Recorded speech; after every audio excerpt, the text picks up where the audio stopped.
Dialog dengan Gen Z, Ganjar dapat masukan agar pelaku industri kreatif butuh pelibatan dan akses. Bakal calon presiden atau baca pres dari Partai Demokrasi Indonesia Perjuangan atau PDIP, Ganjar Pranowo, berdialog dengan Gen Z dan anak-anak muda Bali pada Sabtu 17 Juni 2023. Ganjar menyadari bagaimana para anak muda di industri kreatif butuh dilibatkan, butuh rekognisi hingga diberi akses oleh pemerintah. Bahkan Gubernur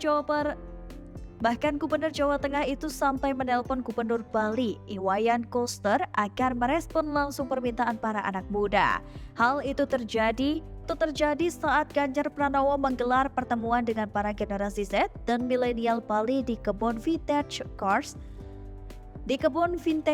Bali Classic Denpasar pada Sabtu 17 Juni 2023. Ganjar awalnya meminta YouTuber David Allen dan musisi Bali Gede Bagus untuk menceritakan apa yang mereka lakukan dan aspirasi yang hendak disampaikan. Gede Bagus bercerita bagaimana anak muda seperti dirinya punya concern soal regenerasi pelaku industri nasional maupun di Bali. Selain itu, bagaimana agar hak cipta karya kreatif orang Indonesia bisa dilindungi sehingga pelaku industri kreatif menjadi miskin saat usianya tua. Pertama, bahwa pemerintah jarang melibatkan pelaku industri kreatif lokal dalam setiap event atau kegiatan yang disponsori oleh pemerintah. Yang kedua adalah pentingnya pengakuan negara akan profesi pelaku industri kreatif. Pengakuan akan berimbas hingga ke perbankan yang bersedia memberikan kredit untuk anak-anak muda pelaku sektor kreatif. Yang ketiga lanjutnya adalah ada badan ekonomi kreatif yang mau mendengarkan usulan ide kreatif dari seniman kelas bawah. Sebab pengalaman darinya, jika tanpa bantuan orang dalam, hal demikian sulit untuk dilakukan. Mendengar itu Ganjar langsung merespon. Namun Ganjar kemudian justru menelpon Gubernur Bali Iwayan Koster. Ia pun panjang kabar bercerita mengenai begitu terbukanya peluang bagi anak muda Indonesia menjadi konten kreator yang memperkenalkan Indonesia ke dunia. Ia sendiri bahkan membuat konten soal Indonesia dari sisi keindahan alam dan kekayaan kuliner.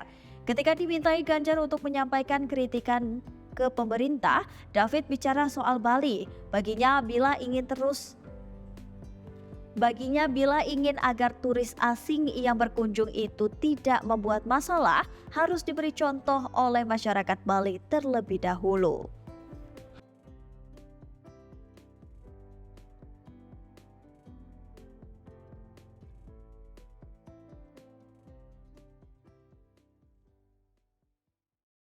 Bapak, harus semangat ya. Selamat sore juga buat Kak Raffi dan juga Beli Gede.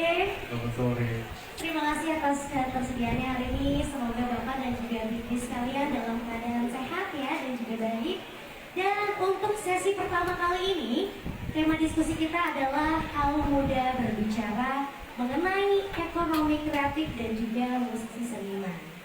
Pertama-tama kita mau ngobrol dulu nih sama Beli Gede Bagus ya. Yes. Yang merupakan musisi dan juga seniman khususnya di Bali ya.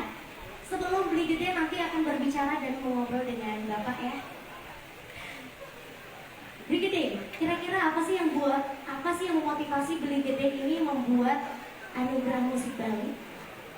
Oke, sebelumnya saya pengen sekali lagi nyapa teman-teman Om Swastiastu, salam kenal, saya Gede Bagus, Pak Ganjar, salam kenal, saya Gede Bagus, asli putra kelahiran Bali, cuma sempat berpetualang di beberapa kota dan negara. Jadi mungkin menyambung obrolannya MC, Dian tadi, makasih pertanyaannya.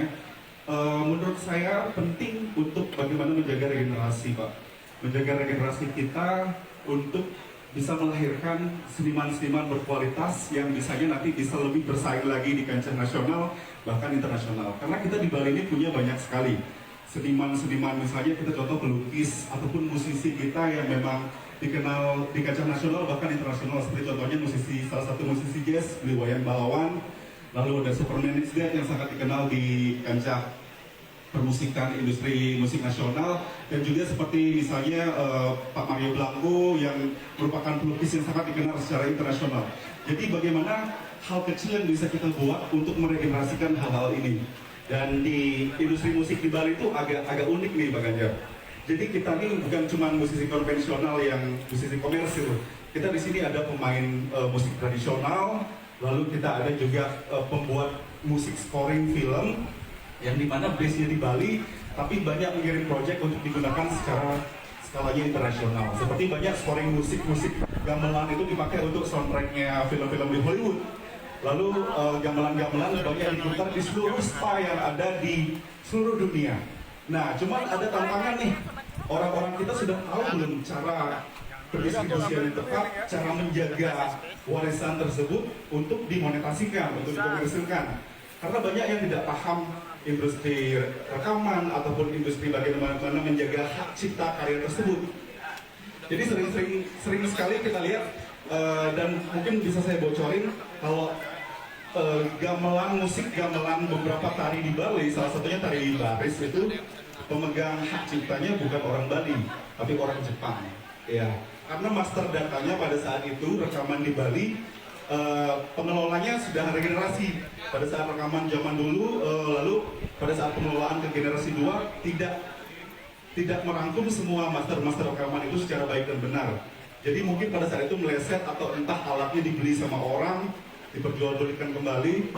Sekarang kalau kita nyetel musik tari Bali untuk kita latihan di Banjar, di sekolah, itu monetasinya, kan sekarang kita udah mau monetize ya, seperti YouTube, seperti Spotify dan lain-lain, itu sebenarnya ada nilai material yang bisa kita dapat sebagai pencipta yang punya hak cipta karya tersebut, gamelannya ataupun pembuat komposisinya. Jadi nggak ada lagi istilah pencipta lagu atau pencipta karya musik tradisional itu yang jatuh miskin karena apa namanya tidak dapat perhatian dari pemerintah, dan sebenarnya itu bisa dikelola dengan baik sekarang. Jadi di Bali ini sangat kaya dengan keseniannya dan juga adat tradisinya kaya sekali. Tapi kita nggak pernah bisa melawan perkembangan zaman dan teknologi, teman-teman. Jadi sekarang sebagai generasi muda, saya pengen teman-teman semua lebih aware sama isu-isu tersebut. Dan mungkin saya di sini mewakili industri musik dan juga industri ekonomi kreatif, karena berkaitan sekali musik, film, lalu digital art, itu semua sangat merupakan menjadi satu kombinasi yang besar untuk bisa mempromosikan pariwisata kita. Memang di Bali sektor utama itu adalah masih pariwisata, tapi kontennya sudah bisa kita mainkan. Pendorong utama terbesar sektor pariwisata adalah sektor ekonomi kreatif. Jadi semua orang secara organik itu datang di Bali, turis-turisnya, oh this is Bali, this is Ubud, this is Canggu.